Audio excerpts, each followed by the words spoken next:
সুদের টাকা দিয়ে বিল্ডিং করেন, আপনি যে কোনোভাবে বৈধ বা অবৈধভাবে আপনি টাকা কামান, বিল্ডিং করেন, সমস্ত কিছু করে যান, আপনি মারা যাওয়ার পরে আপনার সাথে কিছুই যাবে না। সম্পদ কাবে লুকে আর আপনার দেহ কাবে বুকে।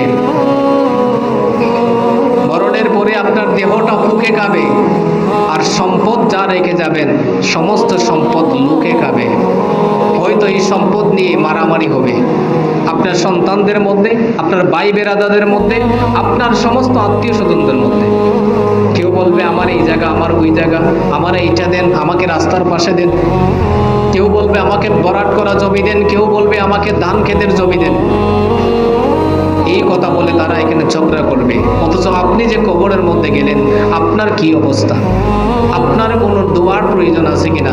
আপনার কোনো নেকির প্রয়োজন আছে কিনা? আপনি কি অবস্থায় আছেন? আপনার কবরটা দুজক হলো নাকি জান্নাত হলো? এই চিন্তা দুনিয়াবি কোনো মানুষের মধ্যে থাকবে না। আমার মনে হয় আজকে আপনারা যারা এখানে আসছেন, যারা শুনতেছেন আমার কথা, প্রতিটা মানুষের আপনজন অন্ধকার কবরে আছে।